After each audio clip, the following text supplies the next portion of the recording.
Magandang panahon ngayon, my friends and friendship. Sabay-sabay na magluto. Hindi ka makagalaw. Luto lang din nila naman. Ayun ba, my friends and friendship, nagluluto ng sardines na ganito.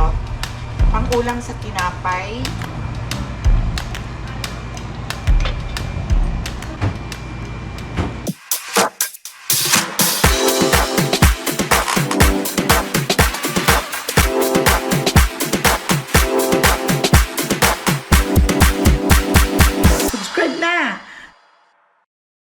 Good morning, my friends and friendship. Saturday, just woke up. Sakit ang katawan ko sa tulog. Grabe, kagigising ko lang. At narinig ko dito sa aming salad, dito sa kitchen. May nagsasalita. Yun pala ang sowi ko ay gising na. Ako naman ay katatapos ko lang na mag-bathroom, hindi pa ako nakapag lipstick, so parang inaantok pa nga, pero gumising na ako at sabi ko baka nagugutom na itong si Zoe. Good morning dito sa Amerika. Saturday, long weekend ngayon ng mga bata, walang pasok sa Lunes at Labor Day. At gising na ako. Sabi niya nagugutom na daw siya, kakain na daw siya ng pandesal. Buti nakabila ko kahapon ng pandesal. Tingnan niyo, my friends and friends, pang antok na antok pa talaga ako. Kaya gusto ko pa sanang mahiga, pero gising na kasi itong batota at nagugutom na daw siya. Buhay ng lola ito talagang ganito. Teka,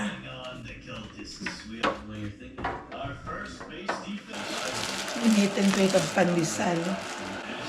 Wala kaming kanin, magsasaing ako. Initin ko muna yung pandesal. Magandang panahon ngayon, my friends and friendship. Walang hangin na malakas. Dito kasi sa lugar namin ay parati na lang bagyo, malakas ang hangin. Pero at this time ay parang tahimik. Hindi ako kahapon nakapagdilig ng aking mga halaman sa labas.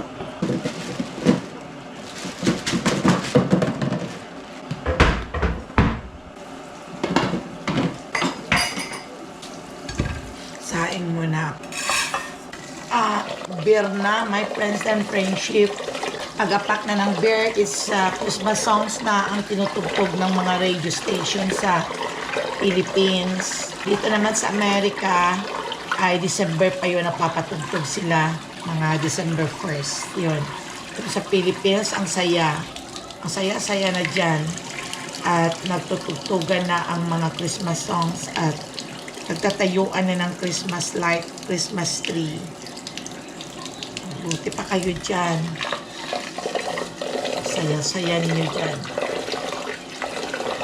Lalabas na naman ang si Jose Marichan. Kakanta na naman si Jose Marichan. Yan na siguro ako.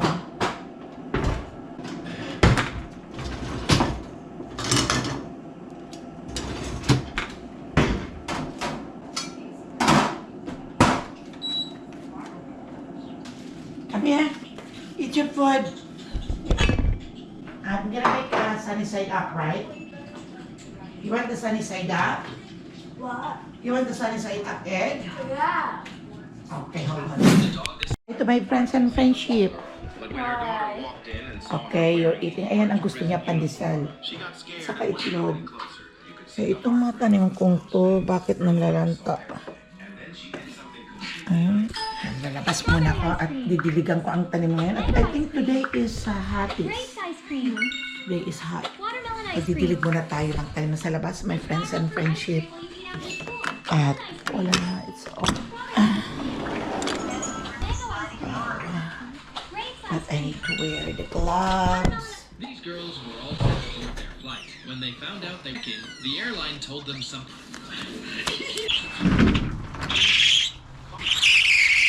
Ganda ng umaga. Ganda ng panahon. Tingnan ko muna yung mga tanim ko. Tuyong-tuyo sila.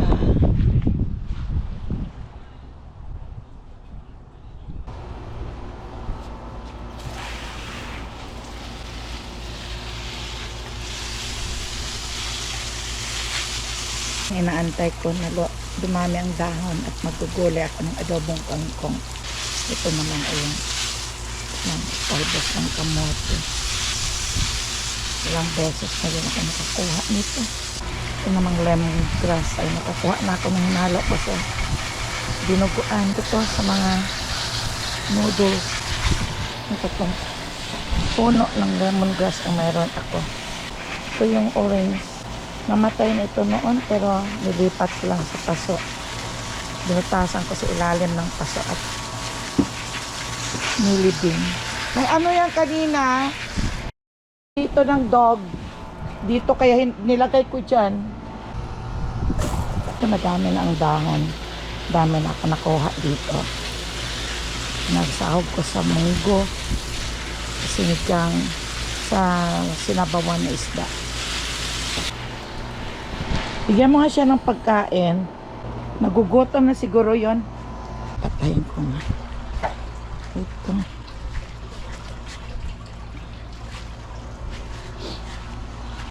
Pinapabuhay ko yung avocado pero may dahon na siya. Meron na siya dito sa baba. Yung mga dahon na. Natutuwa talaga ako pag nakakapabuhay ako ng tanim. Ito patay na to pero ito meron na siya. Pero itong isa, nagtataka ako. Sana mabuhay yan. So wait, tapos na. Did you take your vitamins? So? Tulog pa si Papa Dudes. Magkakanap tayo ng breakfast.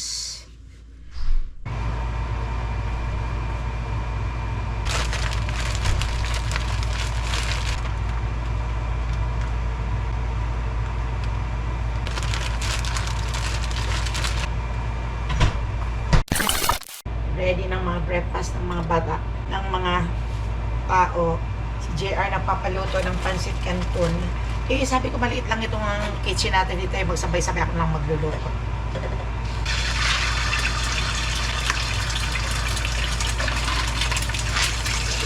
Family room sliding door open.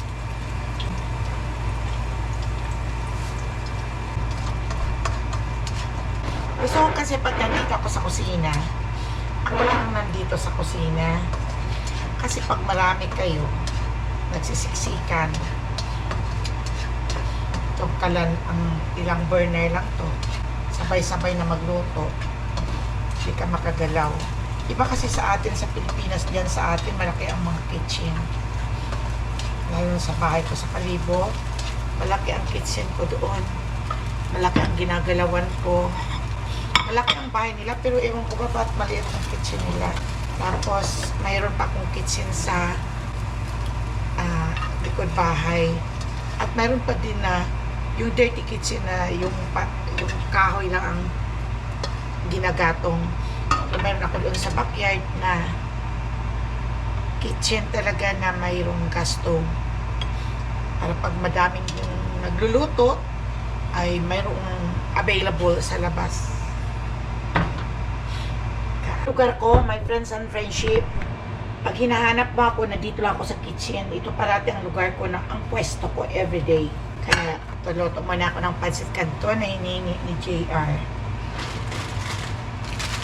Yung meeting. Sabi ni Papa Dudes, pag mawawala daw ako dito sa bahay, dito lang daw ako hanapin sa kusina. Totoo naman yun. Dito parati ang pwesto ko. Luto. Minsan, naglo-laundry. Doon ako sa laundry room. Kaya kung saan lang dito, pakalat-kalat si Mama Ella. Kaya kasi pag dito sa kusina, ang gulo-gulo. Ang daming kalat. Eh, mas mabuti na lang ako na lang dito ang magpakahirap na magluto kaysa magligpit ako sa mga pinagdadaanan nila. Ay, naku, lalo na pa yung isa kong anak, si Chuck. Pag nagluto yan ako, Diyos ko, bilisan. Pero daming namang hugasan, daming kalat. Nagliligpit naman kung ganahan. Bakit kaya kulang to? Dapat dalawa ito. Ay, andito pala. Dumikit. Haluin ko muna. Parang natunaw yung mushroom kasi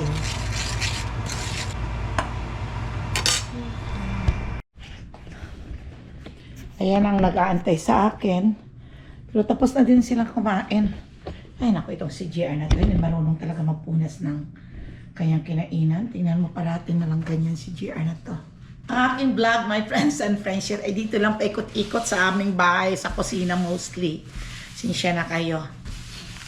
Yan lang ang aking naabot, ang aking makakaya. Next time, pag nagpunta ko sa casino, i-vlog ko ang buong lugar doon na kung saan nakatirik ang casino. Pag nakapunta ako doon. Pero hindi na kami na makapunta ngayon dahil busy naman ang anak ko.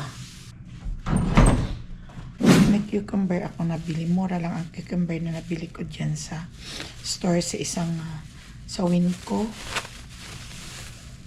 Mura Ganda ng cucumber nila, bagong pitas. Talaga, mukhang marami. Hihiwain ko lang ito lahat. At appetizer. Tapos lagyan ko lang ng kamatis. Nagugas muna ako ng mga plate. Ang dami. Kaya magluluto nila ng sardines. Ako naman, dadagdagan ko plate. Sardines na lulutuin. Masarap kasi sa pandesal ito na may init. Nakabili ako. Ubus na dito ang first batch ng pandesal. Gusto nila ang pandesal mo.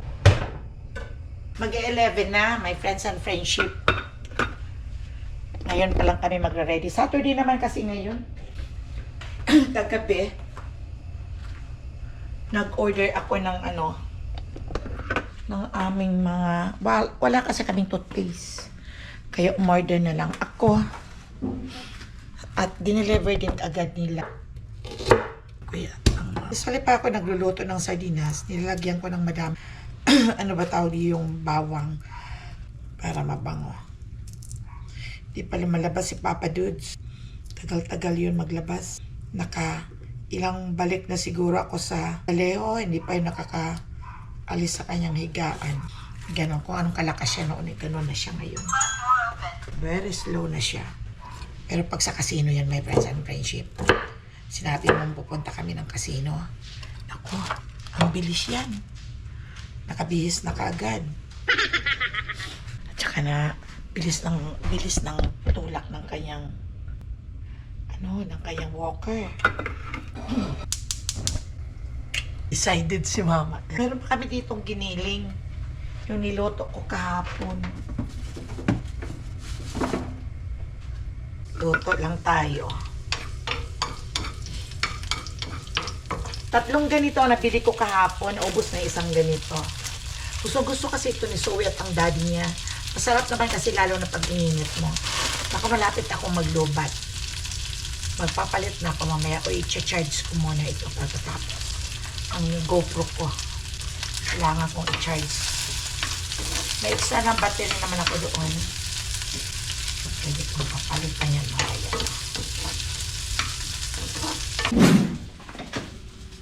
Ininit ko. Okay.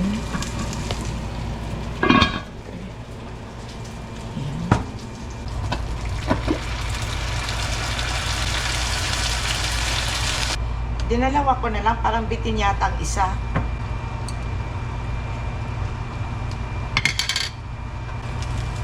Wala na, ito yung natira.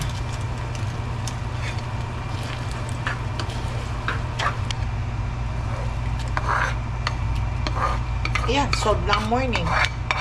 Tinapay at 2 sardinas. Ayos na yun, my friends and friendship. Maghanap ka pa ng ibang pagkain. Okay lang to. Mamaya na magluluto. Dati, nung nandoon pa kami sa aming bahay na bago kami lumipat dito, ang dami kong tanim na ganito, ang daming bunga. Kasi malapad talaga ang backyard. Marami talaga akong nakukuhang bunga niya. 3 puno lang yun, pero ang laki-laki pa naman, hindi ganitong kalaki. Pero mura lang ito pag binibili dito. 40 cents lang ang pound. Madali kasi ito mabuhay eh. Ilalagay ko dito.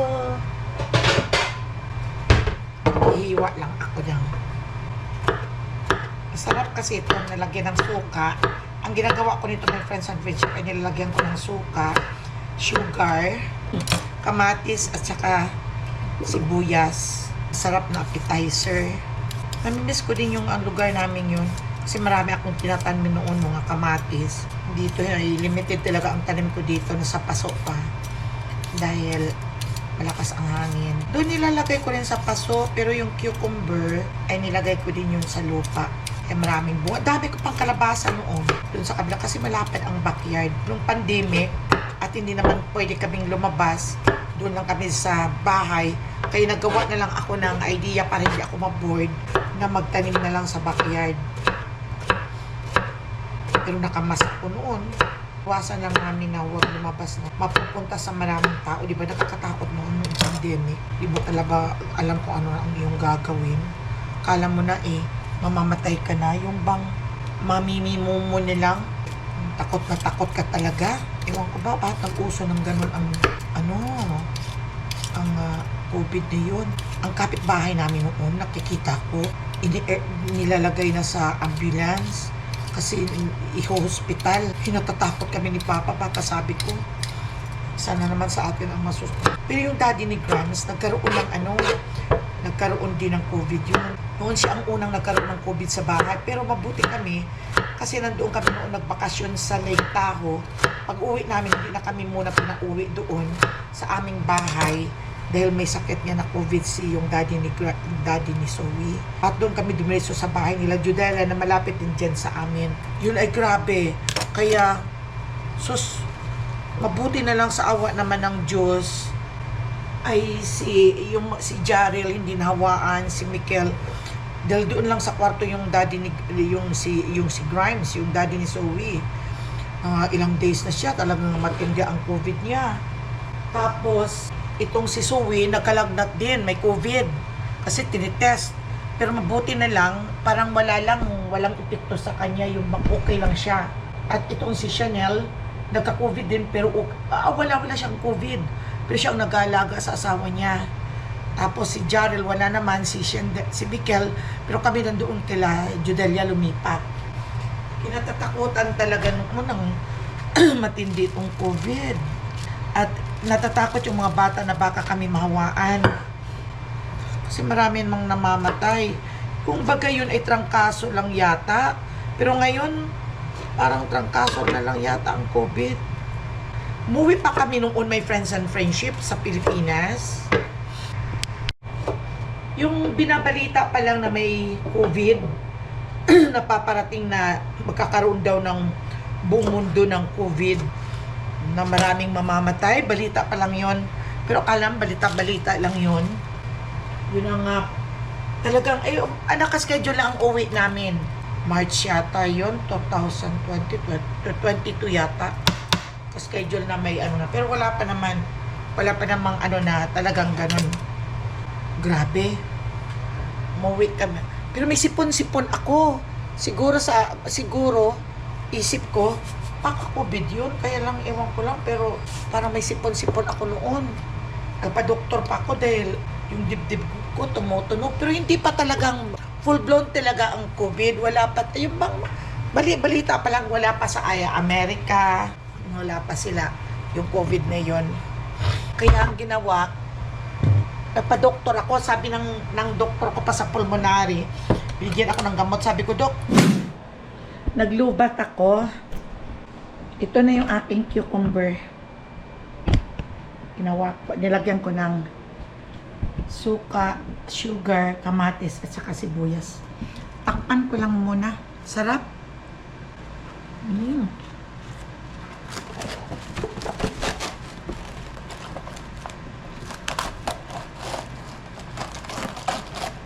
Francis siya. Ayun. Nakauwi kami ng 1-month vacation sana kami noon sa Pilipinas noong COVID time. At mayroon akong parang sipon, pero pinag-prednison ako ng 7 days antibiotic, pero parang okay naman ako hanggang sa bumalik naman, nawala naman.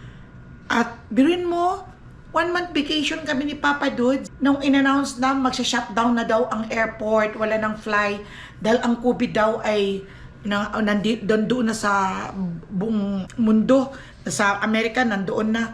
Kaya bilhin ninyo na, kasabi ng mga bata, okay, dumating kami ng 8, bumalik agad kami ng 10, ng 11, bumalik agad kami, kinuha na agad kami ng ticket, pinarebook agad ang ticket namin kasi may round trip ticket kami pabalik sa Amerika. Bilisan yun. Doon pa kami nagstay noon sa Wyndham Hotel sa may MOA. Nag-overnight kami doon. Umalis na kami ng Kalibo, Aklan dahil wala ng flight kinaumagahan. Right away, umalis ka agad kami. Pumunta na kami ng Maynila. Doon kami natulog sa hotel. Kinaumagahan, bumalik na kami dito sa Amerika. Pero wala na halos na empleyado sa airport. Balandrahan na lahat. Hirap na hirap talaga. Ay grabe, sana Lord, wag namang maulit ang mga ganun, no? Sobra. Nag-aircon kasi kami. Mainit ngayong araw. Okay. You wanna eat? Ginaw? It's ginaw so ha. Maginaw. So, there's apple. You wanna eat apple? Nope. What do you want? Says nope. Nope. Nothing. Tara, kain na tayo. Kain. Kain.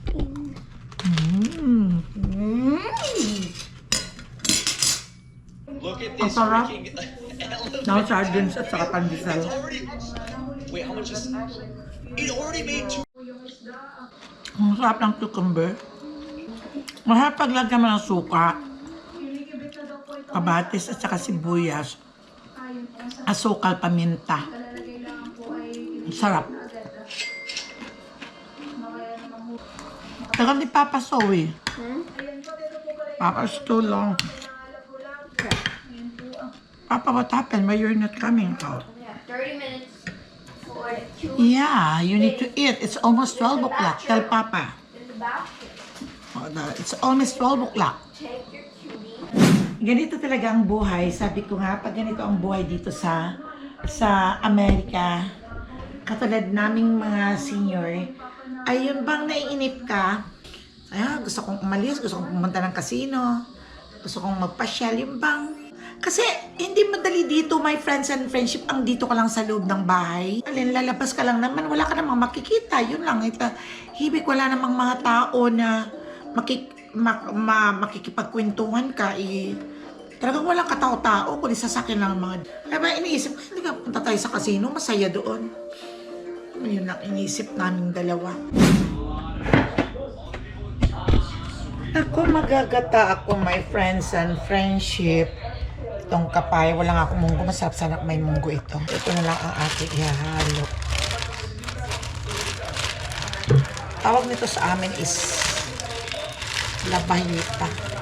Doon ko sa labas lulutuin. Ano mo, may mabaho. Siya, oh. Tama na yung tatlo, ihahalo ko. Tatabi ko naman for the next. Para hindi na ako magdala ng mantika, nilagyan ko na. Prito ko muna. Tapos isasahog ko dito.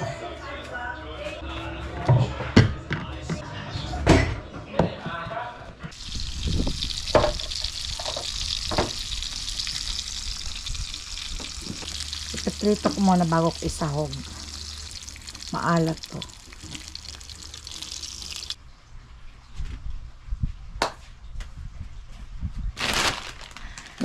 Papunta lang ako sa backyard, my friends and friendship.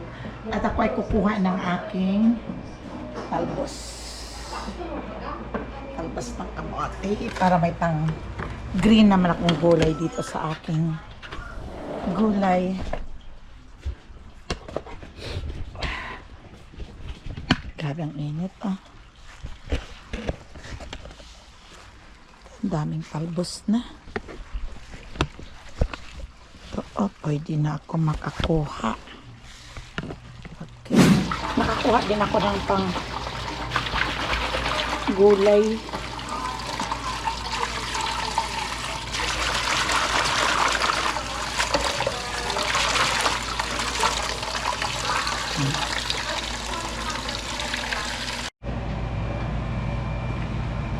Ito na yung kangkong, okra ang hinalo ko. Sa papaya. Ang papaya ay medyo hinog-hinog na nga ng kaunti. Hinaluan ko ng kangkong, okra, at saka yung dahon ng sili. Ay, hindi, yung dahon ng kamote.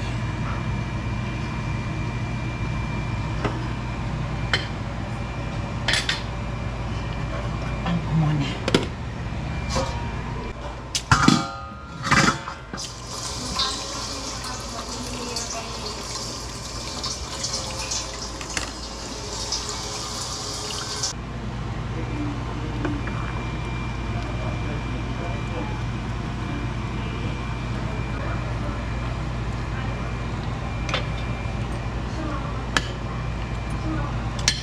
Sarap.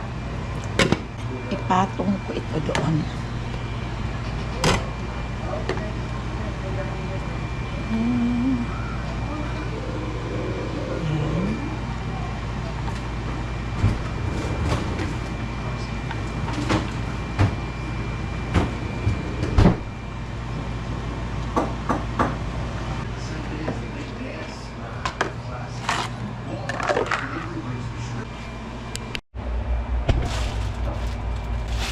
Si Zoe,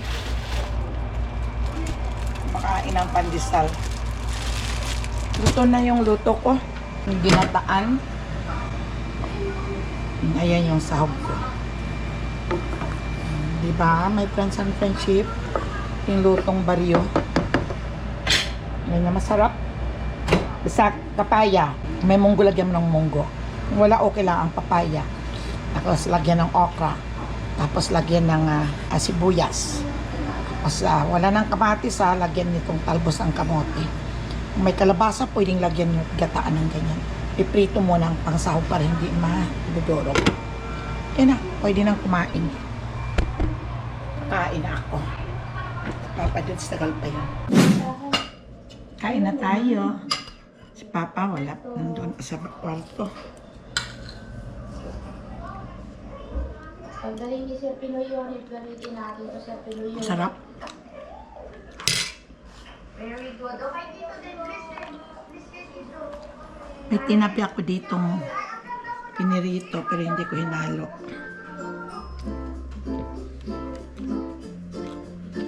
Sarap. Maalap lang.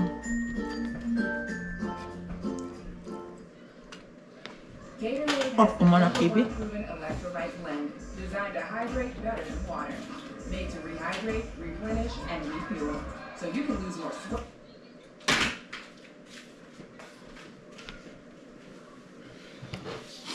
Grabe ang init. Mawa 100 degrees kami rito. May mga gulay ako. Kain tayo ng gulay.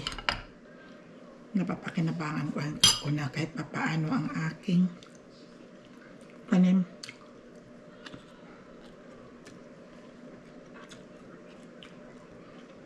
Sarap.